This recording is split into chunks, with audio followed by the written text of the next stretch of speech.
Miq të Sportcast, përshëndetje dhe mirë se vini në episodin tonë të radhës. Jemi vetëm pak ditë para fillimit të kampionatit botror 2026, një kampionat që natyrisht po pritet me shumë kërshëri për të parë atë rrjedhën e tij se si do të shkojë, natyrisht duke pritur edhe shumë befasi mbase. Dhe për atë se çfarë po na pret nga ky botror, sot do të diskutoj bashkë me dy kolegë të mi. Kemi ftuar kësaj radhe që të kemi një, po themi, muhabet të përbashkët. Do të jenë sot me mua Blerim Zenuni. Bleki, mirë se ke ardhur. Faleminderit për kohën tonë këtu. Po ashtu edhe Arber Logja. Arber, faleminderit shumë që jemi një vend. Si është e imja. Do ta nisim, Bleki, zakonisht përcjellemi shumë gara të rëndësishme na që përcjellemi futbollin, por megjithatë kur vjen ky botrore e ka atë farë peshën tjetër emocionale. Ja jep një farë rëndësie më të madhe, po themi, si po e pret ti. Botrori është përteq dhe nivelit të futbollit. E vetë fakt që shohin njerëz që nuk quajnë futboll në baza ditore, më thonë emi me vajza, me më të vjetër, me fëmijë, me edhe njerëz që ndoshta kanë sporte të tjera pasion, botrori është një farë mënuesi përbashkë për krejt. Unë që unë pres njëjtë sikur para 20 vjet do botrorin e parë që kum pa, si 19 vjeçar, si tash 31. Po unë kam një sen që në botror nuk kam kështu ekip fort favorit që mërzit na shumë për. Botror unë i përshtat na kontekstit por. Për shembull 2022 nuk kon për Argentinën, sepse kom pas shef Leo Messi me kry karrierën me një botror. Në fakt po e vazhdon apet, kështu që ka mundësi tjetër. Po kështu më parem një me Anglinë, jam tifoz i Anglisë për shkak që e du edhe klub tam Chelsea. Po gjithsesi është botror fantastik për shkak që është në Shtetet e Bashkuara të Amerikës, po ashtu në Kanadë, Meksik, kështu që ka shumë faktor. Është botror i fundit për shumë legjenda, edhe vetëm sa që na mund pengor që është Kosova, po gjithsesi është botror i madh. Arbra, kemi dhënë fokusin e dur, e përgatit për me i pa ndeshjet me ja kushtu. Patjetër, duke ditë që nuk ka edhe ndonjë, e themi, sport tjetër që ka ndonjë event madhor, po thuaj se gjithë sportdashtit tanë mban vëjnë fokusin te kampionati botror, ndërta do të jem edhe unë besoj, do të jetë besoj një kampionat interesant, kjo për shkak se skuadra do të bie tu thoj, muj me thonë në një nivel pak më të madh se sa herave të tjera, shembull sezonin dhe në fakt para 3 vitesh ishte në Katar, 4 vitesh ishte në Katar dhe udhëtimet kanë qenë shumë, pasi duke ditë që Katari është një shtet shumë i vogël, dhe për shumë kombëtare nuk ka qenë te lashe. Po, s'ka pas shumë distancë. Edhe po më flet. Edhe po ka kriju flladin sa atje flladë gojet. Edhe po absolutisht. Mirë po tani është edhe bashkuara në Meksik edhe në Kanadë. Ka, nëse s'gaboj, kishte kombëtare që do t'i binte mbi 1800 kilometra t'i bëj për 2 ndeshje të zhvilluara, gjë që thotë është një sfidë në vete, pa dyshim edhe logjistike, por edhe për përgatitje mentale dhe fizike. Kuptohet se cila kombëtare që është në botror ka bërë përgatitjet më të mira të mundshme. Jetë interesant sepse kemi shumë kombëtare të cilat janë me lojtar shumë të talentuar. Kjo është ndoshta në çdo botror, por këtë botror diçka pak më veçantë, muj me thonë që deri në 6 apo 7 kombëtare kanë mjaftueshëm potencial dhe roster për tentuar të shkojnë deri në ndeshjen e fundit. Një tjetër risi në shtat, nëse mund të flasë për botrorin, Bleko është edhe kjo puna që është kësaj radhe është me skuadrat zgjeruar janë 48. Në këtë aspekt kam mendon që dobëson cilëtetin apo do të pritet shumë sërish? Fakt kjo është shumë temë aktuale dhe shumë interesante sepse janë dy kaje që menojnë ndrysh. Unë mendoj që në parim është më mirë sepse japet mundësia edhe shteteve temi pak më inferiore që ndoshta kur s'kishin pas mundësi me marr pjesë në botrorin si kishin në formatin e njëjtë. Po në anën tjetër ekziston mundësia që me radhë kvaliteti jo sa i përket një shtete për një ekipi, po ka ndeshje si për shembull është Brazili me Haiti, ose ka ndeshje tjera si Gjermania me Curaçao, që është shteti i Afrikës, e që na kthen për kujtes nëse marrim mend ka qenë Kupa Konfederatave atëherë që u zhvilloi që pa të poshtë Spania bashkë Haiti ne pa të poshtë 10-0, do ka pas si rezultate që në botror si dash më ndodh, tushi ka 2 anë, por gjithsesi unë mendoj që është mirë sepse ka shumë shtete që po shkojnë për herë të parë si Uzbekistani që mbas dikush as që e ka njoft, Jordania prapë po them është Haiti, Curaçao, Cape Verde, Kepi Jeshile, që thonë në shqip. Kjo që është interesant sepse gjithmonë botrori nuk është veç kaluar në fushë, po i kanë bërë ato pjesë me tifoz që bëhen për tribuna, jashtë tribunave. Është farë festë të futbollit, tu që sa më shumë shtete, sa më shumë diversitet. Unë si edhe rrusi futbolli mendoj që është më mirë. Pa ishtum edhe me tutje në detaje, ku mendoj që është ndoshta presion, cila kombëtare shkojnë me presionin më të madh për të fituar këtë kampionat e kush po bën pesha në sytë e juaj. Pa dyshim këto kombëtare të mëdha evropiane, Francë, Spanjë, Angli, Gjermani, pa dyshim, edhe pse Gjermania ndoshta për nga sytë tonë nuk ka ndonjë roster që siç jemi mësuar në këto 3 kampionatet e fundit botërore, ndërkohë dihet gjithmonë Brazili, Argentina, edhe Uruguay që kanë Marcelo Bielsa si trajner, do të le të themi do të vënë atë tempon se si do të shkoj mirë, po e shoh si një kombëtare shumë që do të shkoj larg, paktën është ndoshta edhe herët më fillu ato Norvegjia është një kombëtare e cila gjatë kualifikimeve ka qenë ekstremisht e përgatitur, e lam jashtë Italinë. Dy ndeshje, po. Do thotë e kujtojmë edhe ato rezultatet impresive që ka pas me fitore mbi 4-0, gjë që është për tu mos menjanuar, andaj i shoh këto kombëtare që padyshim do të bie përgjegjësia për të dëshmuar veten. Mirëpo edhe Maroko është një kombëtare që tregoi në botërorin e fundit nivel shumë të lartë, që pritet sepse disa nga yjet e Marokos vetëm se janë bërë edhe me përvojë, kanë arritur rezultate shumë të rëndësishme me klubet përkatëse ku luajnë, andaj i shoh këto emra që është herët, pak pyetje më të vështirë mua se Blekit. Shaka. Po e përmend rësi ndoshta do të ketë rësi teknologjike, do të përdoret AI në këto avatar rastet për shkrimi, pastaj do të jetë perspektiva e portierit për varin që mund ta sheh për herë të parë edhe gjyqtari, pastaj vari simultant ku do t'i tregohet frame by frame në vesh gjyqtarëve, gjyqtarët anësor do të komunikojnë direkt me varin gjithashtu, gjë që janë disa risi që ndoshta do të bëjnë implementimin e teknologjisë varit më shpejt dhe më pak vonesa. Nëse zgaboj tani është japur leja të ndërhyjet në këto këndore në rast se është gabim, pastaj edhe rivenjet anësore, vetëm nëse nuk e pengon, do të thotë nuk e vonon zhvillimin e aksionit, gjërat të cilat ndoshta shumë tifoza kanë pas kritika kur nuk janë aplikuar, dhe tani do të aplikohen, do të shohim gjithmonë e kujtojmë këtë botërorin në fundin, nëse ju kujtohet këto minutat shtesë kanë qenë kompenzimi real i vërteti sekonda dhe minutave të humbur, gjë që besoj që do të aplikohet përsëri dhe do ta bëj botërorin ndoshta pak. Në fakt i lexova edhe sot këto risi që do të futen te këto vonesat në zëvendësim militarëve, nëse nuk del për atë sekonda, ai tjetri do të pres zëvendësuesi për 1 minutë. A do ta rëndojnë pak edhe punën e referit, si më thon fush, që shumë detaje mi përcjell. Çdo botëror fakt, çdo botëror po themi 5 dorë të fundit që kanë pruar risin kuptimin e lojës. 2010 ka qenë ai goli fantazmi Lampardit që kalon topi vjen ose nuk japet gol. Në 2014 është vendosur goal line technology.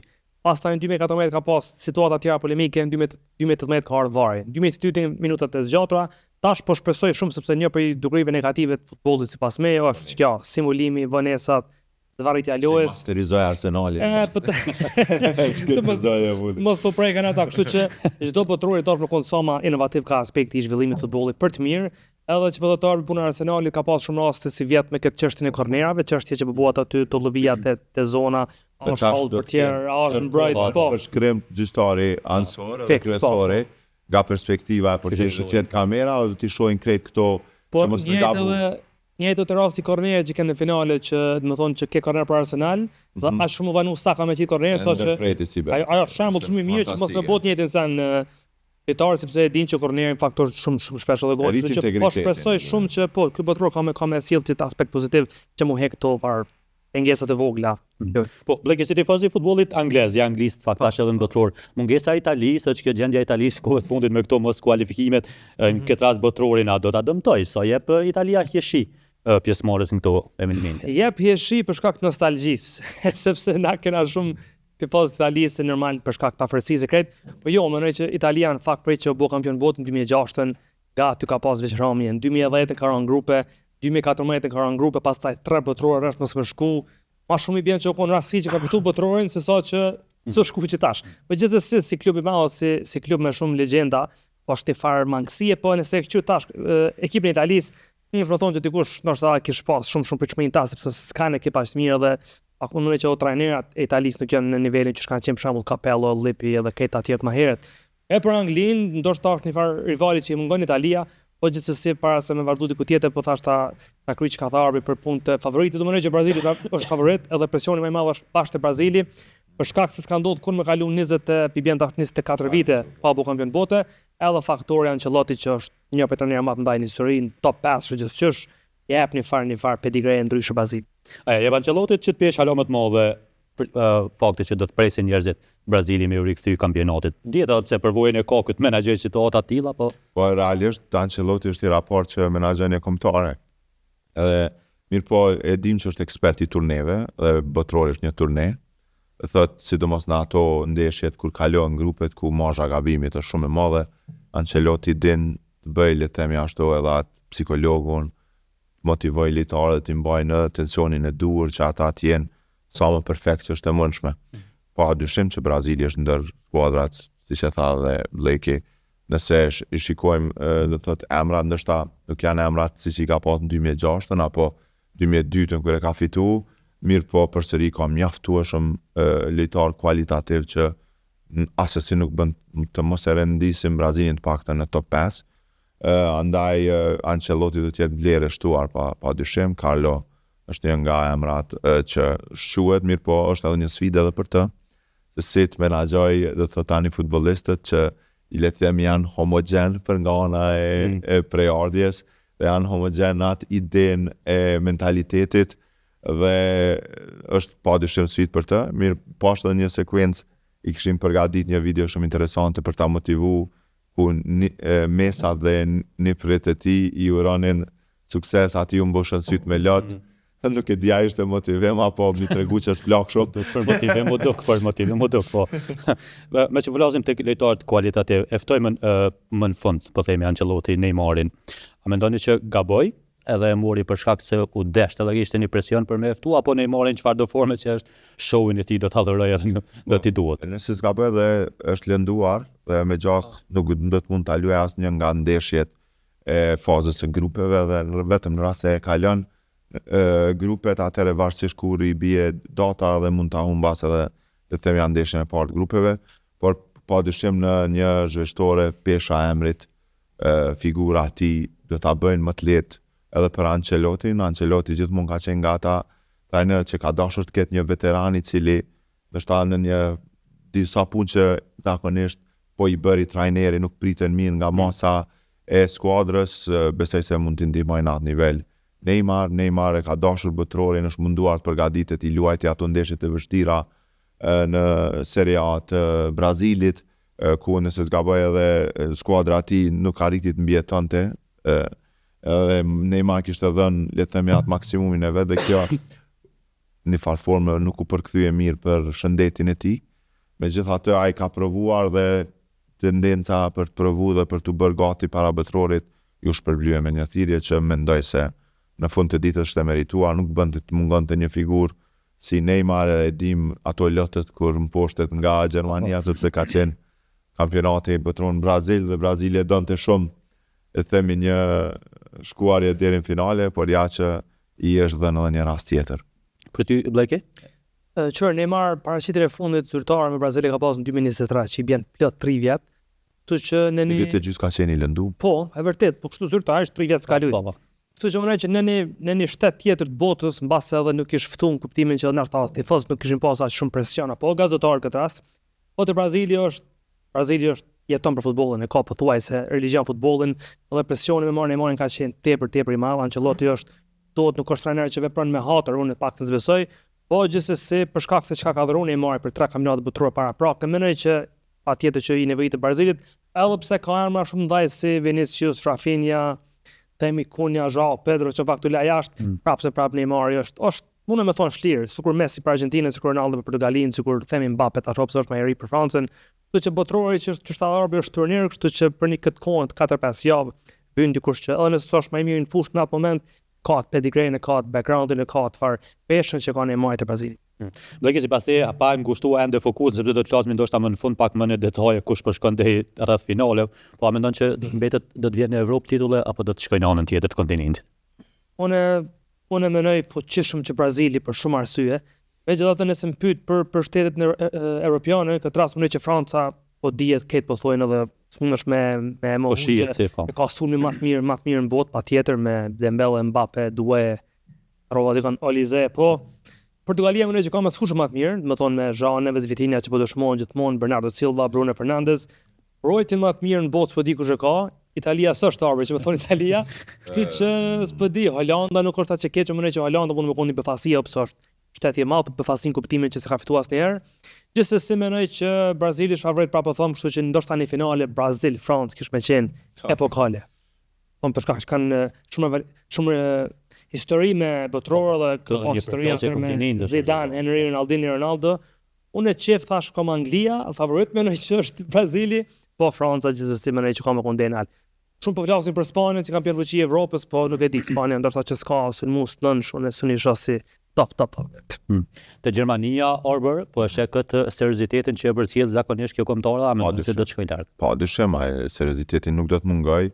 Ka shumë lojtarë me përvojë në skuadër, është ndoshta një kombëtare mix sa i përket gjeneratave. E dim që është duke u tentuar për tu futur në, le të themi, atë si superylli i skuadrës Jamal Musiala. Fati ti nuk pati një sezon shumë të mirë me Bayernin, lëndimi në Kupën e Botës me klube, ndikoi shumë, por mos të harrojmë ka Leon Goretzkan, Florian Wirtz, i cili ndoshta me Gjermanin do të ketë një paraqitje më të mirë se sa që kishte këtë edicion me Liverpoolin, klub i ri. Pastaj përvoja në mbrojtje si që Jonathan Tah, Antonio Rudiger, do të ndihmojnë Schlotterbekun dhe le të themi ashtu atë Malik Thiaw, i cili vetëm se kishte një sezon shumë të mirë me Milanin, shkoi te Newcastle, pat ato të lashet, e mira e asaj që Manuel Neuer pranoi ftesën të jetë portieri numër 1, thot Julian Nagelsmann do të ketë pak të lashe, le të themi këtë miksin e gjeneratave ta bëj mos reflektohet në fush.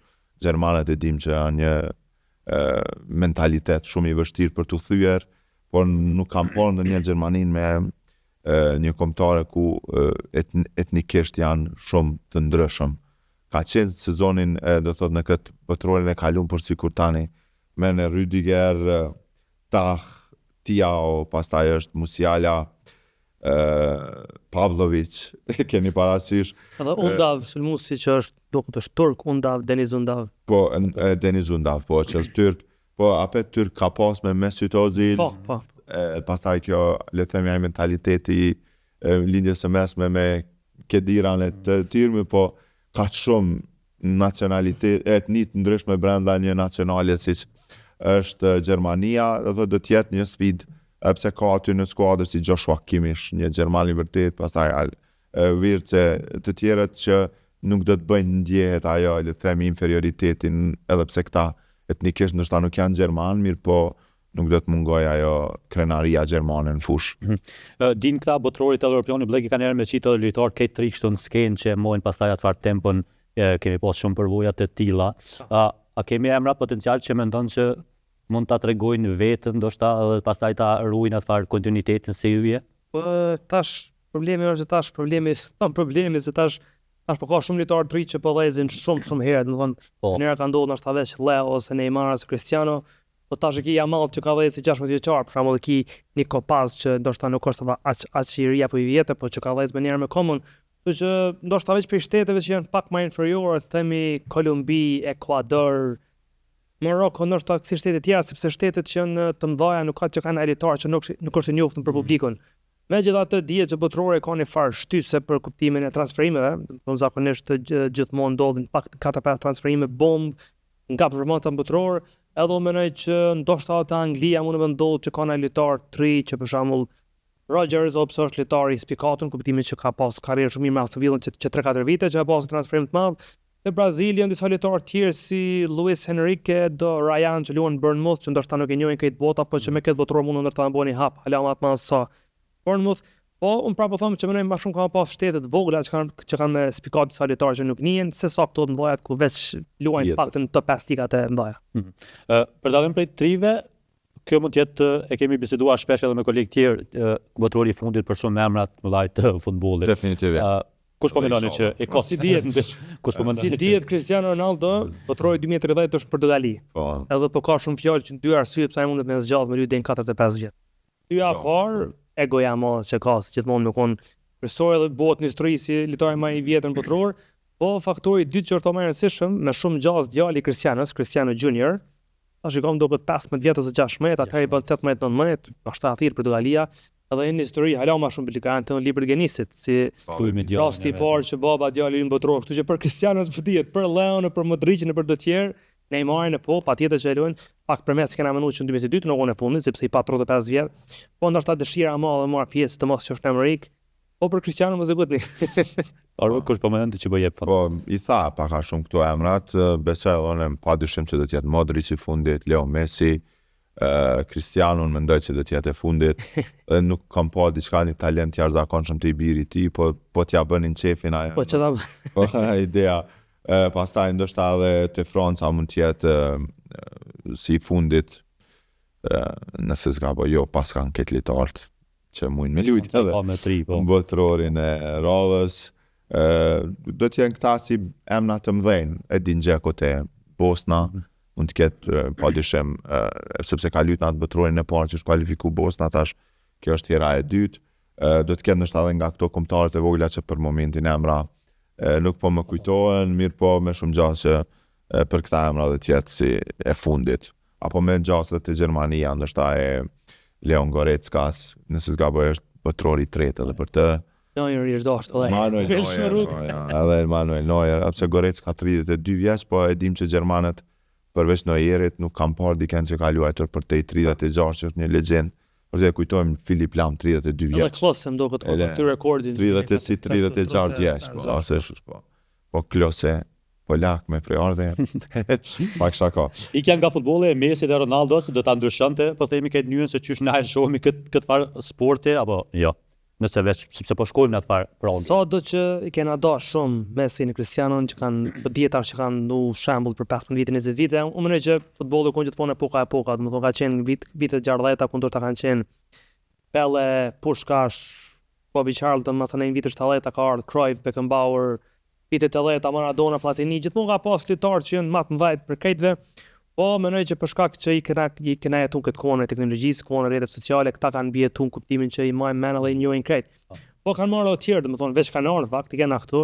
Është Yamal, është Mbappe që më shumë gjasë këtë botror mund me thyrë rekordin për pas shumë golla. Kështu që kamera normali ka pak për ta, po tash është YouTube edhe i shohim atë. Apo ka emra që mund me i zëvendësu Orber kon për sheti. Po më për një kohë më të gjatë që mund me mojt një vini. Besoj që ndoshta edhe këta vetë se janë zëvendësu, po e shohim Lamine Yamal, Michael Olise, Jamal Musiala, Kylian Mbappé do të jetë ende në skenë, padyshim që është një emër shumë i madh që ndoshta ky sezon i zbet me Realin nuk ja humb madhështinë një lojtari siç është Kylian Mbappé. Mendoj që edhe armjat sidomos te Brazili, jam çudit që nuk është këtu Joao Pedro i cili ka pasur një sezon shumë solid me Chelsea, madje ai ka qenë i bindur edhe vetë që do të ftohet, çuditërisht shkoi për Igor Thiagon i cili ndoshta ja kanë bërë pyetje vajzë, ja kanë bërë pyetje Joao Pedros, në kon kishte pas shef me lutje në botror kështu. Idealisht me Neymarin. Aty si dieta janë unë gjithçish. Pastaj Endrick që është në ardhje si një emër, kemi parë çfarë gjysmë sezoni pati me Lyonin arriti ta çojë në këto kualifikimet e Ligës Kampionëve. Anglia vetëm se ka vënë emra shumë të mëdhenj siç është Jude Bellingham që besoj për një kohë gjatë. Po tjetër kemi parë që ndoshta nuk është ftuar këtë botror, por po shpresojmë që do të ftohet në botrorët e radhës, ka qenë gjithashtu befasi për Cole Palmer, që një talent i jashtëzakonshëm. Do thotë kemi mjaftuar shumë emra që po vinë për dëshmuar që edhe ata dinë ta lozin lojën e futbollit shumë mirë. Besoj që nuk do të mungojnë asnjëherë spektakli dhe emra të mëdhenj. Mirë po Lamine Yamal padyshim që është për momentin, duke mos harruar Ousmane Dembele i cili besoj ndoshta i ka të paktën 8 vite shumë të mira ka Desire Doué. Po çfarë finale bëri me PSG-n. Jemi dëshmitar të shumë emrave të cilët do të garojnë shumë për të marrë primatin e topit të art. Nuk besoj që në kohët moderne është parë një numër kaq i madh i futbollistëve që janë potencialisht lojtarë që mund të mbrinë te topi i art. Edhe në këtë botror se cilin nga ata do të mundohet ta shfrytëzojnë maksimum për të vënë le të themi karrierën e tij në një platformë e cila të shkojë vetëm lart. Andaj duhet kemi kujdes që mos të bie hija vetëm te Messi e Cristiano që ndoshta për shumë kënd nuk është pritur të jenë në këtë botror, po siç e tha shumë mirë, vleki kjo madhështia atyre dhe tentimi për kurorzuar karrierën e tyre te Cristiano me një botror dhe te Messi që të bëj 2 botror në emrin e tij. ka bërë që ndoshta këta t'jenë ku janë. Ndoshta gjithashtu është shumë e vështirë edhe për këta të rinjt, të cilët po garojnë kaq shumë, le të themi Franca ka potencialisht 4 lojtarë me emra që mund të jenë top yard. E keni parasysh Olise, Mbappe, Doué, Dembele. Që mund të jenë po ty ndoshta në skuadrën e Francës del edhe dikush që është top, mund të presim një Manu Kone, i cili do të ketë një sezon shumë të mirë, një botror shumë të mirë, pastaj Bradley Barcola, Ryan Cherki, mos më haru, ja pas ka Franca, dhe janë shumë emra. Nëse folën për trajnerat, Bleket, ku ne po i beson më shumë, kështu që do të jetë i fortë teknikisht e taktikisht. Taktikisht, po e marrë përsipër faktin që me Angli, Thomas Tuchel është mastermind për mu. Jo për shkak ka bu me klube, sepse normal ka shku për e të parën Parisin finale, ka fitu Champions League me Chelsea, kundër një City që ka qenë shumë favorit. Unë mendoj që Tuchel, edhe pse është hera parë që po drejton një kombëtar, edhe është veç një vit që është udhëhec. Mendoj që vetë fakti që se ka marrë Palmer, Foden, Arnold në ekip, i bën që ai nuk i zgjidh themi veç lojtarë që ma talent në kuptimin individual, po i zgjidh lojtarë që e bojnë më të mirë si ekip, që përshtaten këtë ato elementeve që ky i don. Tuchel për mua është një, normal i dyti është hava i parë, është Ancelotti për shkak të madhështisë, për shkak të përvojës. Ne tash fakti që është trajneri i kombëtarës nuk e dim ç'është mundet këmi ja dal, megjithëse është trajner që është arbër, po prap Ancelotti Tuchel edhe kuptohet Deschamps, është një trajner që ka shkuar në 2 finale rresht, ka shkuar në 2 finale rresht, një herë kampion, një herë jo, edhe është prap favorit. Argentina e ka një farë skalloni që nuk ka shumë ka aspekti PR-it, fol kush për to. Fakt asaj vetë fol për veten, e kena pa ato videot kur për botën për botë Argentina pas një emocion shumë i mbyllt. E për shtetet tjera mendoj që ndonse Holanda është gjithmonë shteti i talentave, shteti i futbollit total të Johan Cruyffit, Koman nuk ka që ka pasur një karrierë aq impresionante si trajner. Kështu që për mua Tuchel, Ancelotti edhe Deschamps janë ata që pas e pritin nga bota futbollit për tyne, po gjithmonë ka befasisë, kur Maroko para 4 viteve, ndoshta këtë vit del dikush tjetër. Pak do flasim për Zvicrën, me qenë se kemi ende shqiptarë ato që po luajnë në Arbër, pret që Zvicra me shku. Ecë mirë. Murat Yakin ka qenë shumë për krah si emrave të lirë, Ardën Jashari nuk pa ndonjë sezon. Po nuk shkoi mirë. Le të themi me skuadrën e Milanit, mirë po e kemi parë që Granit Xhaka si zakonisht, gjithashtu edhe kapiteni i skuadrës. Shkova te kjo që na intereson neve për shkak të prejardhjes, mirë po Zvicra ka dëshmu, e kemi pas në grup si Kosovë, ka dëshmu që është një kombëtar shumë konzistente, ditë përgatitet mirë taktikisht, ka mjaftueshëm lojtarë me përvojë siç është Akanji, Xhaka, Nico Elvedi, Rodriguez, janë emrat të gjithë që kanë luajtur në top klube, dhe kemi parë së fundi Remo Freuler që pati një sezon shumë të mirë, vitin e kaluar dhe si vjet me Bolognian. Nësën Dan Doje, ndoshta ishte shumë i mirë sezonin e kaluar në Bologna, por te Nottingham Foresti për shkak të ndryshimit shumë trajnerëve dështoi le të themi të shkëlqej mirë, por është një futbollist tejet i talentuar. Me sa part Brillen Mbolo mund ta humb ndeshjen e parë sepse kishte një problem, nuk ka mundur të udhtoj me dhe ai është një edim sa korpulent dhe sa thotë është një mix i vërtet i përgatitjes teknike dhe fizike, dhe që mund të jetë një befasi përsëri Zvicra shkoj shumë larg në kampionatin botror. Andaj besoj që Zvicra është një kombëtare që duhet të kenë kujdes kushdo që do të takohet me ta, sepse te faza e grupeve nuk është se do ta kenë edhe të lehtë, mirë po i shoh si mundësi që do ta kalojnë ata. Bleki, nëse do na më fol për 4 skuadra gjysmë finaliste, kush mendon që mundën më konë emrat? Brazil, Argentinë, Francë, Angli. Spanja jashtë. Wow. Edhe i shkon ideale mira, për shembull Angli, Brazil edhe Francë, Argentinë. Me shkuës e dytë Evropës ose Brazil, Argentinë që ka pas kur finale në histori Brazil, Argentinë. Ajo shkon në finale, çdo skenari për mua, kuptohet Anglinë për çefën fitu, po to 4 e shoh si. Spanja unë thash, mendoj që është pa kampion Evropë, po sulmi se sulm non shop se Spanja është quhet që ka bu këtë false nine prej kohës Del Bosques.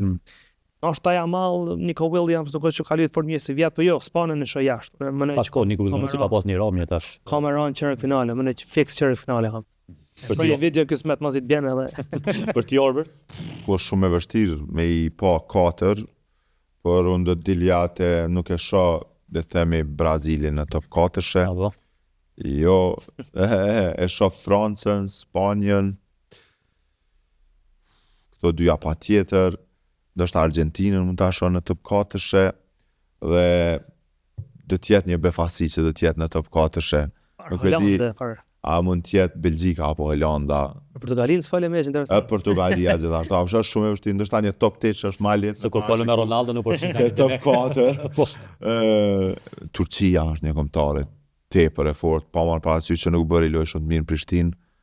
Turqia është një kombëtare që ka kvalitet të jashtëzakonshëm. Unë e shoh përsëris Spanjën si favorite për të shkuar deri në fund. Kombëtarja që mendoj se është tetë e kompletuar dhe 2 Francën. Atëherë këto dyja i shoh si top favorit.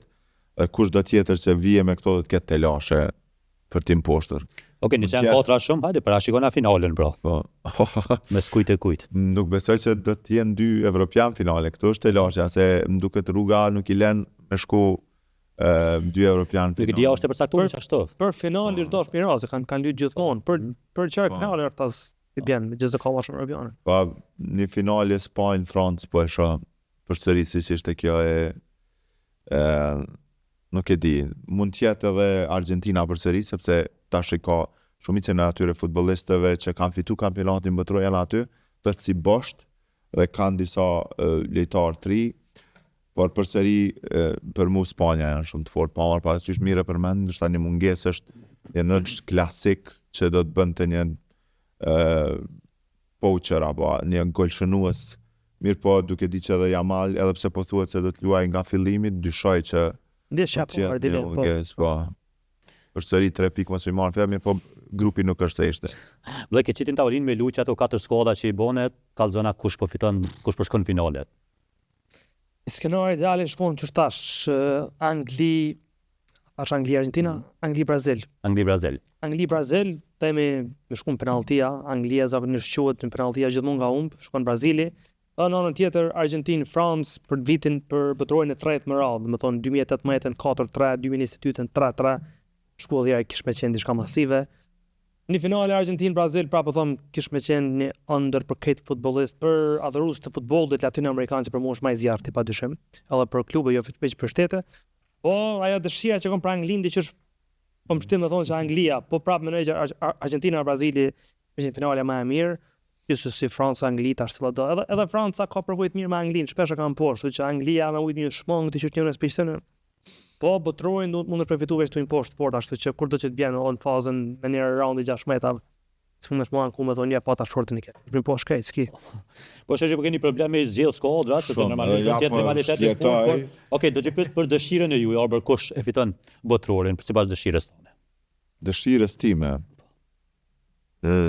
Këtë se mendova që mund ta kështu do të kisha dëshirë nëse Ryan Cherki do të jetë shumë i përfshirë në këto ndeshjet e Francës, do doja të ishte Franca, po nuk e shoh Cherkin si një futbollist që do të përdoret shumë paktën këtë botror.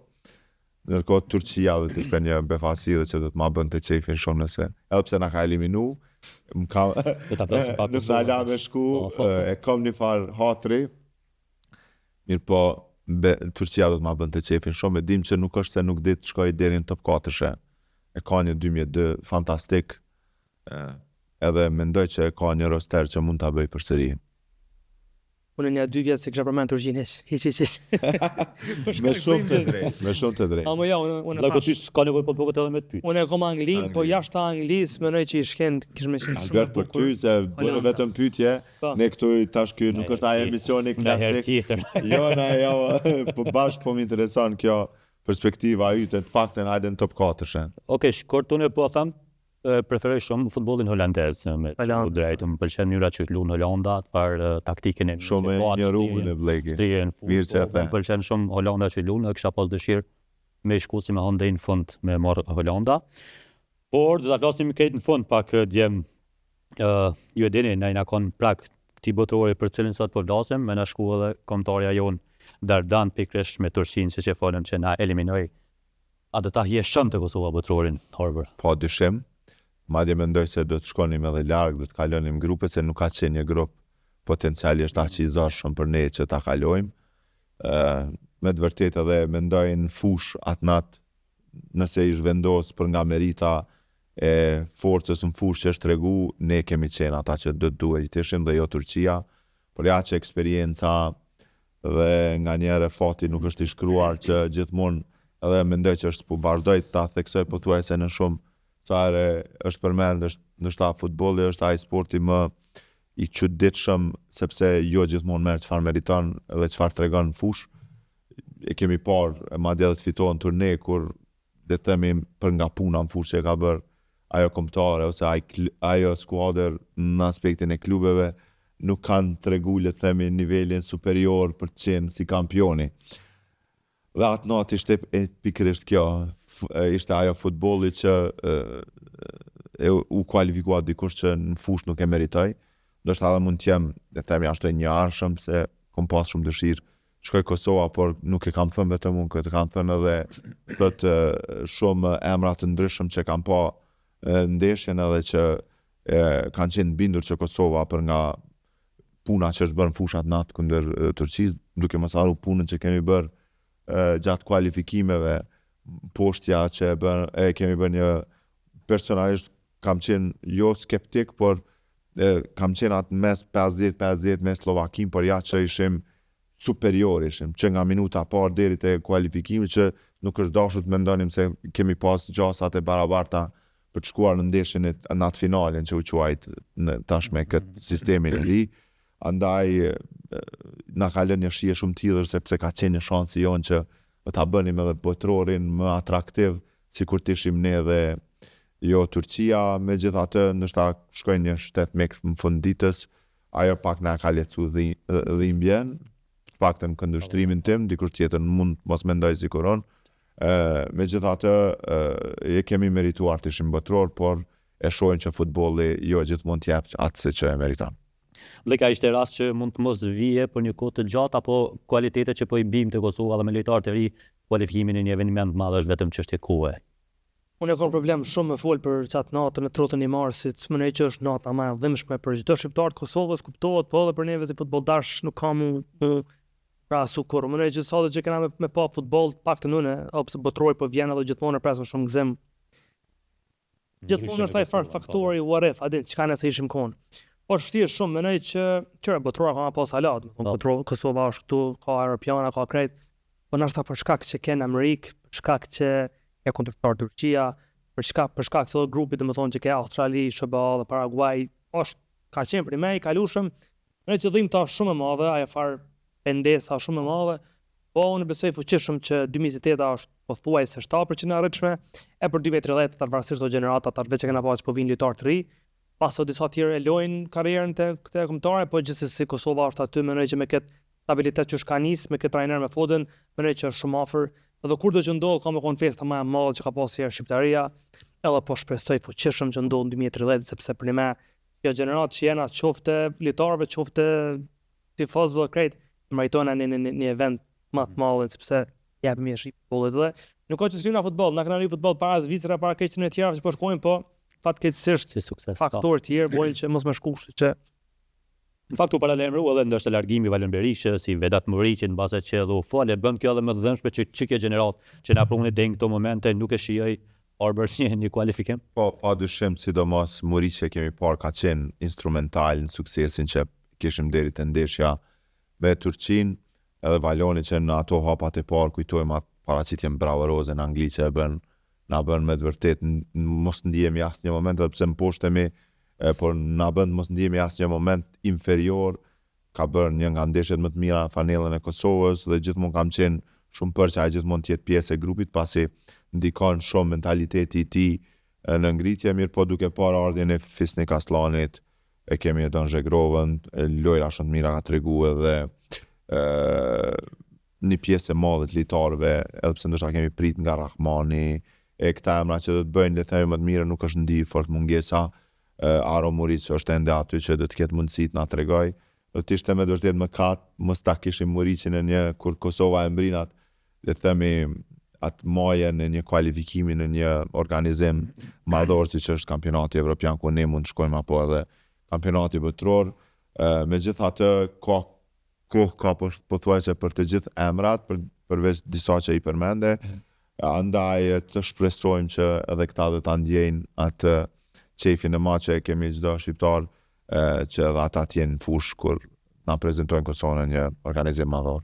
Nëse hedhim një shikim të shkurtë, të shpejtë, Bleki është vetëm një 10 vjeçar për ndarësimit tonë FIFA UEFA, por na gjykimin e kemi zakonisht në në finalet botrorit me shku kur hupim e gjykojmë fuqishëm, megjithatë kemi jetë shpejt me kombëtarën. Patjetër kena jetë shumë shpejt.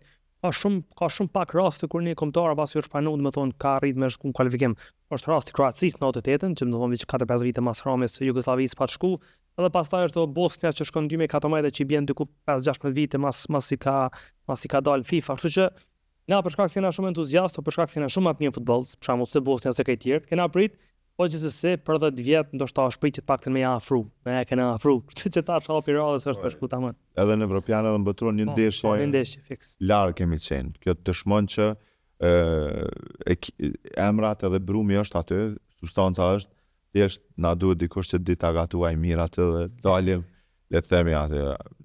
Mirë po ku nuk dihet sepse shëndeti lojtarëve është shumë i rëndësishëm, sidomos i boshtit kur ti krijon kombëtarë një bosht varet shumë nga shëndeti i tyre, duke ditë që trajnerët në kombëtare nuk i kanë ata atër vite, nuk mund ta dinë progresin dhe le të themi regresin që mund të kenë gjatë sezonit në ato klubet përkatëse të cilat luajnë, edhe pse tash me teknologji mund t'i shohim të gjitha, por ata nuk i kanë stërvitje çdo ditë dhe atë ndjeshmërinë, atë qasjen, atë mentalitetin, jo gjithmonë mund ta dekriptojmë për pak kohë sa i kanë në le të themi ato dritaret kur mbledhen për këto ndeshjet e kombëtarëve.